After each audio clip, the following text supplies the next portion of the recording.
Hello again. Thanks for clicking on another of my videos. By now you probably know that I'm Dave, and on YouTube I'm going by GeezerGeek.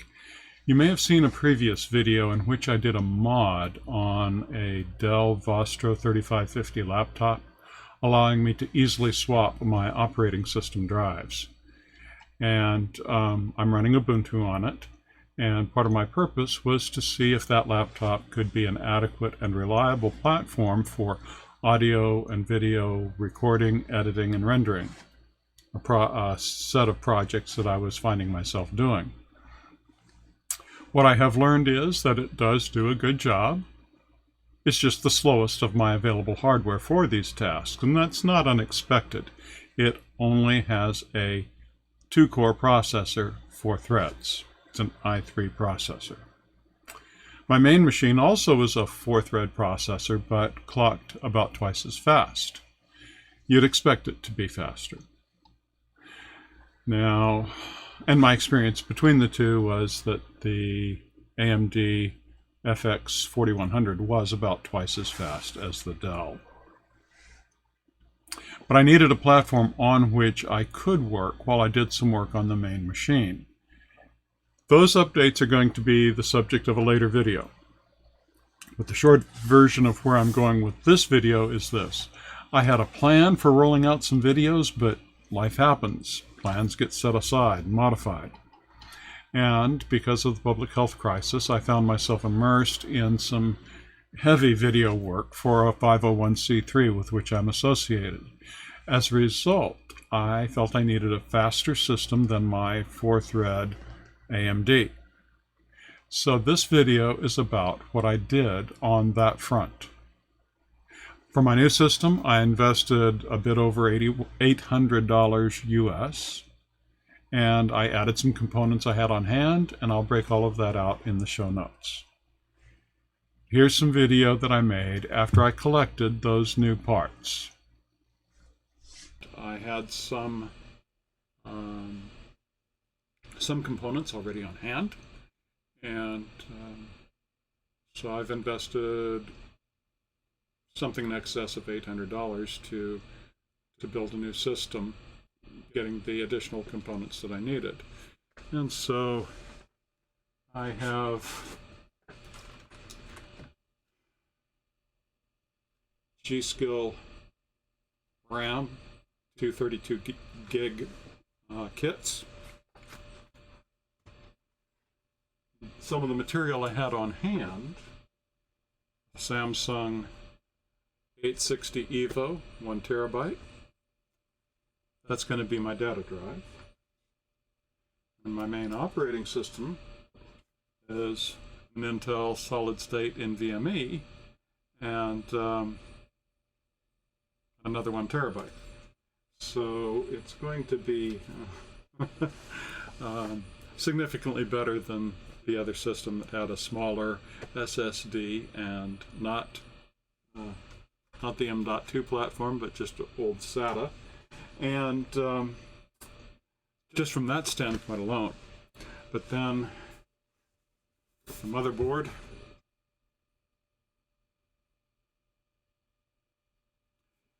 and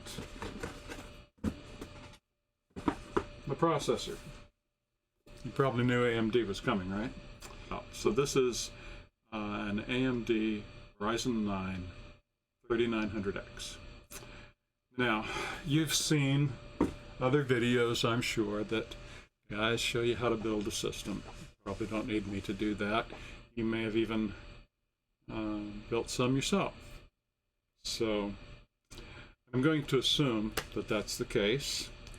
And my next step with these components is to do a test bench on them, make sure they all work properly together. And if not, then go back to Micro Center and get whatever is amiss rectified. And so what I'm going to do is take that apart, use my test bench. Boy, those are some old drives, aren't they? An old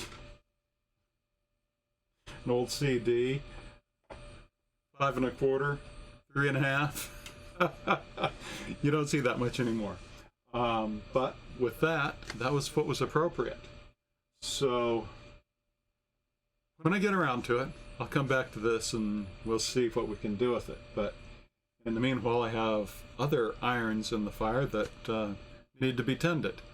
And so I'm going to take this apart and put the components aside and then assemble a new one, make sure everything works properly. Before I turn it on, I thought I'd give you a quick tour of this test bench setup. I'm set up with a Corsair CX600M power supply, which is a semi-modular power supply. I only needed the two cables, one for the graphics card and one for my SATA peripherals. And so that's on the lower side. On the back lower side, that's where I've mounted the Samsung 1 terabyte SATA drive. And, you know, back side of the power supply, it's ready to turn on. Haven't turned it on yet. Top side, you can see that the memory slots are fully populated. So that's 16 gig times 4, 64 gigs. And then I put the M.2 drive in the first M.2 slot. There's a second M.2 slot right there. Both of them come equipped with heat sinks. And then I have this older Strix card. I want to say it's a 960. I'm just not remembering right now. It's an Asus Strix. I think it's a 960. And then, well, I've got the CPU mounted and everything and ready to turn on. So, here we go. Have to turn the power on at the back first. So, there we go.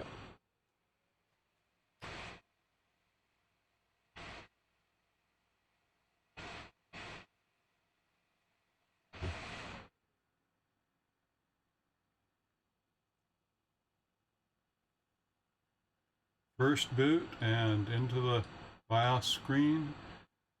Reboot, select proper boot device or insert boot media. Okay, so I'm going to have to get into it and do the BIOS setup and then attach my boot media and install Ubuntu.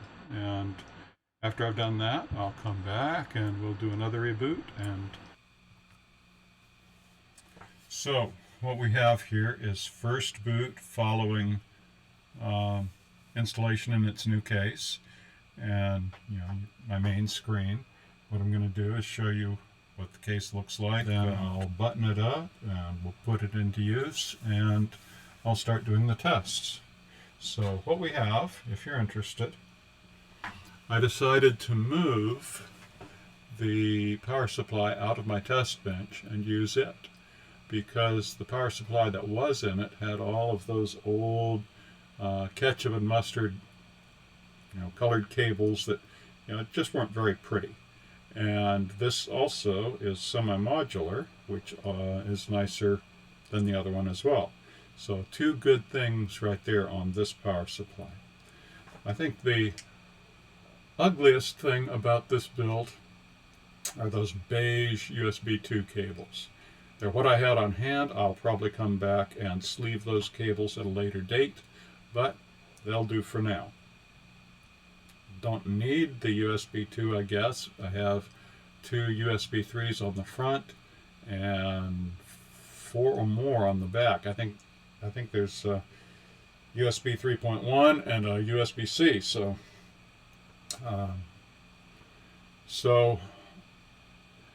need them? Well, I decided to go ahead and avail myself of that USB 2 header that's on that motherboard.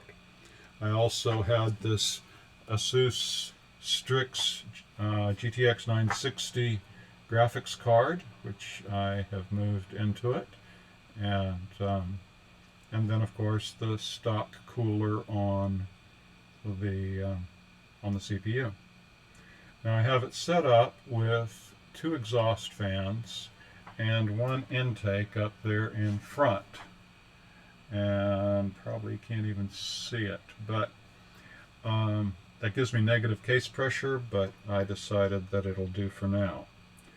As you can see, it has a large number of toolless drive bays up in the top. These would be for your optical drives if you wanted to install them, and the regular hard drives, whichever size you want, the 3.5 or 2.5. And I have installed my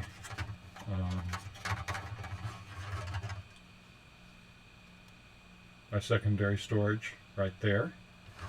And I decided to go ahead and put some extra cables in now while it's easy to do, so that I can add some storage at a later date. So I have some extra cables there. Did a little bit of cable management. It's not perfect, but it will do. It's not going to be seen anyway. So there's that. I will close it up and move it to its new home. So after that, I installed Ubuntu. I did all the updates. I added some software, the software I was using for my projects. I did some preliminary testing. And the objective was to have all the same software, same version of Ubuntu, same version of OBS, same version of OpenShot, so that I could do some direct one-to-one comparison between these systems. I made sure all the systems were fully updated, same versions of each, the operating system and each of the packages. So the only difference should be between the CPU, motherboard, RAM, and storage media. The best I could do to get an apples-to-apples test of my rendering. So I installed all of that hardware into a case I had on hand, a Thermaltake case. You might have noticed that I don't believe in going bleeding edge, and if I have things on hand that will suffice, I prefer to save my money for things that really do matter. So what was the outcome? That's what I'm going to show you next.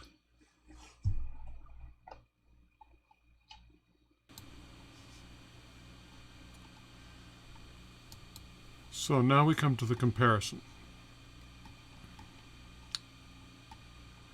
This chart shows the basic differences in the systems. Notice the i3 is about half the speed of the FX4100, so even though they have the same number of threads, we might expect a project to take nearly twice as long if done on the i3.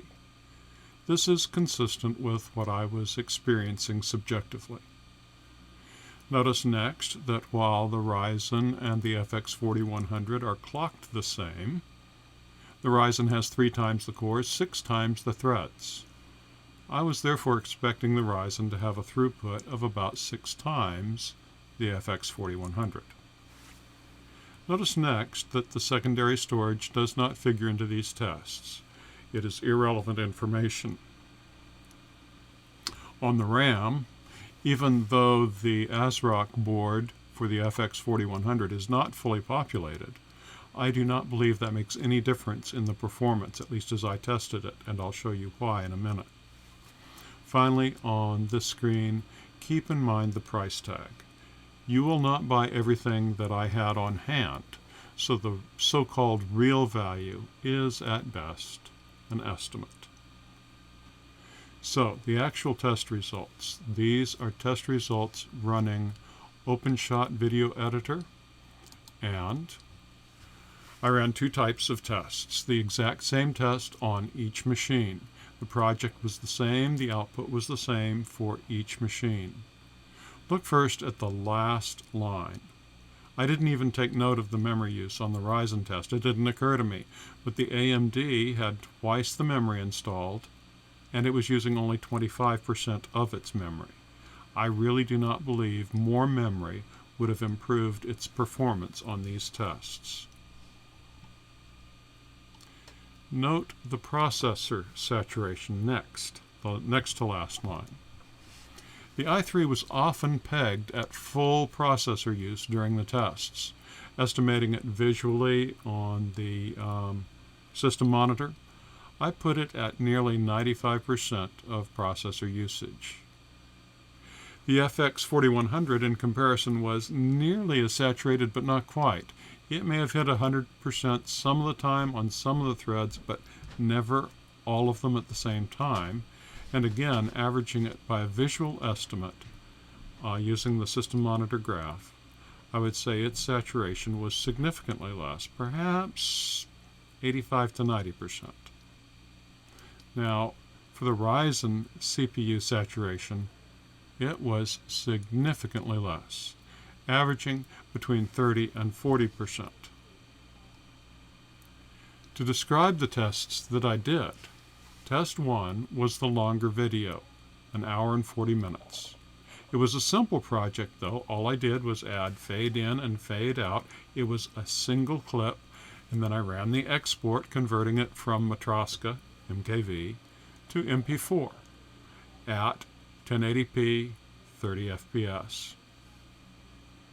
Using my Dell i3 as the base, assigning it a value of 1, on the first test, the FX4100 was 1.7 times faster, and the Ryzen was nearly 7 times faster than the i3, or slightly better than 4 times better than the FX4100.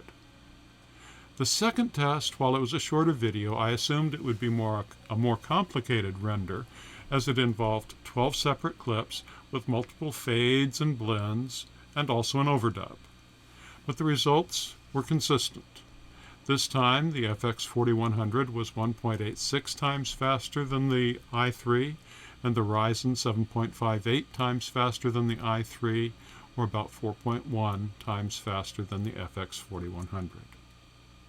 Now, these test results introduce some interesting questions, like, why is the Ryzen only 4 times faster than the FX4100, even though it has 6 times the threads? These are real-world tests, so it's an interesting question. And also, why is the CPU saturation so much lower? Is there perhaps a system bottleneck so that the CPU is limited by that? Perhaps the NVMe drive is receiving the data as fast as it can? I don't know. There's more experimenting to do when I get a chance. But meanwhile, a 4 times improvement over the FX4100 is significant for my workflow, and I am satisfied that my investment was worth it. Would it have been better to spend more? At this point, all I can do is speculate. And the only reason I can see for a Threadripper is if you could have multiple virtual machines rendering multiple projects in parallel. That's not my workflow.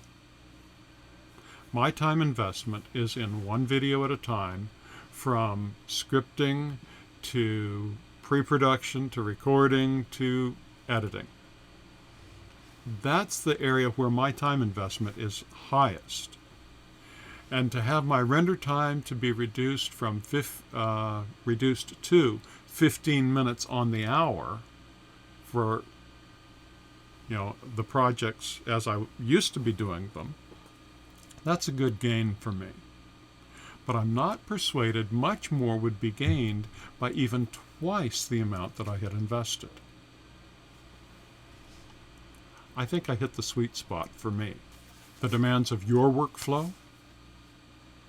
Would the Ryzen 9 be a good choice for you? You will need to make that call. But hopefully this video provides some basis for you to try to discern if a Ryzen 9 should be in your future, or if perhaps you should make a different choice. Again, my name's Dave, GeezerGeek. I hope the video's been helpful or entertaining or something, and I'll see you in the next one.